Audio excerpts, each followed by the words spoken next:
And now, Dr. Lorraine Monroe.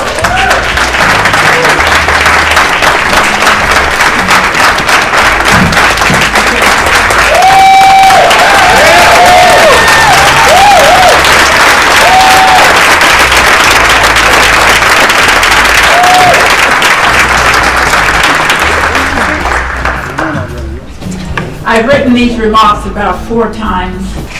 I've edited them 6 times over there.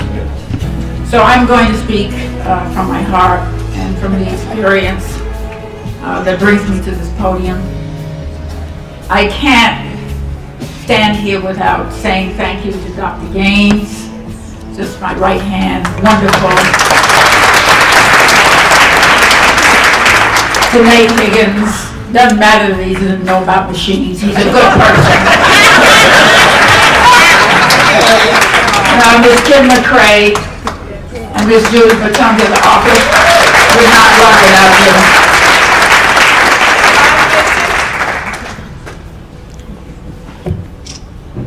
I don't know how I came to stand here with all of the years of the work that I've done. That to be honored by you is just heart-moving. I always knew as a kid growing up that it was important to be of service to other human beings.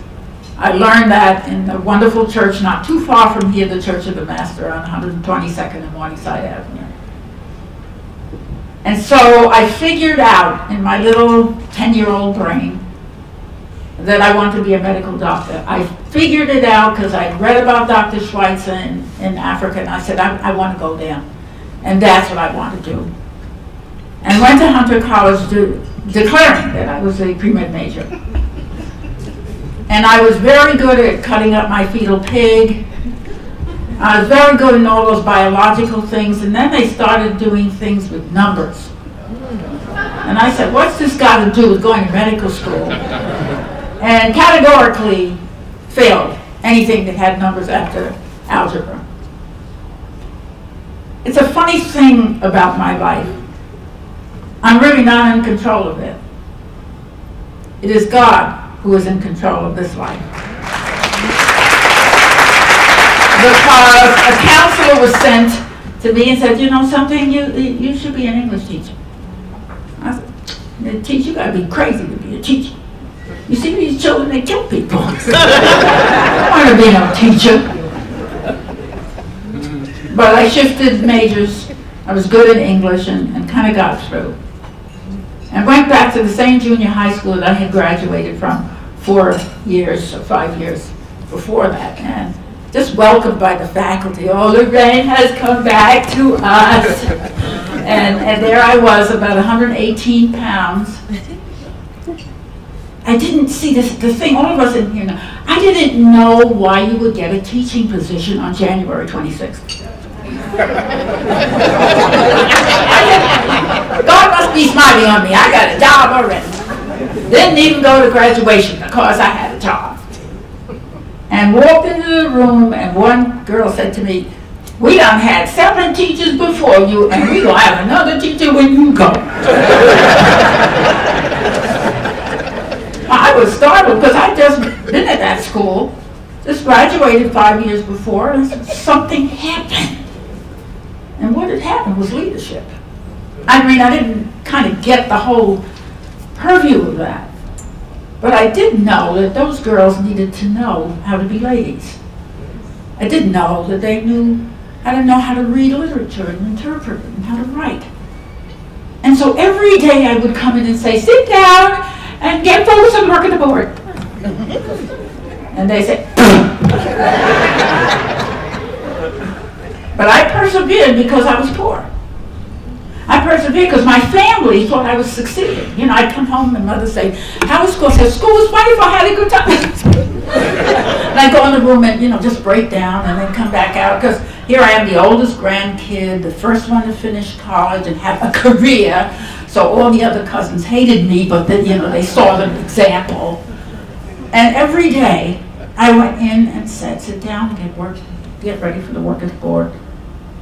And in one magic moment, somewhere in February, And I had lost weight. I didn't weigh much going into it. But I had one of those expandable, you know, the watch with the expandable thing. I could slide that watch up under my arm.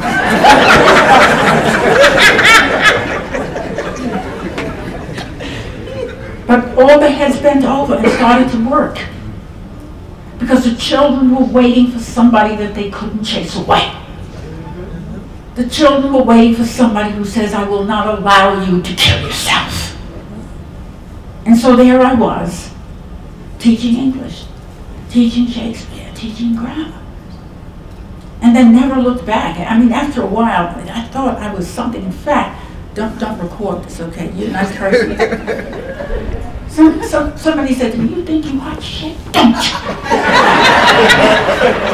I said, indeed. Turn it back up. You never shut it off.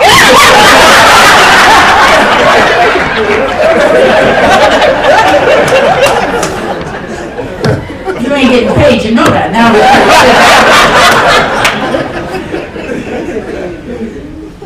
Not only did I recognize this work of education as a really powerful, life-changing thing, but I was changing too. Somebody said the teaching is to the teacher and comes back most to him or her. And as they became powerful, I became powerful and asked more and more of them, more and more of them, taking them to the museum. They said, what's this got to do? What's this got to do with English? I said, shut up. Whatever I tell you to do has to do with English. Who are you anyway? And out of that first 9th grade class, 50% of those women became teachers. Became teachers.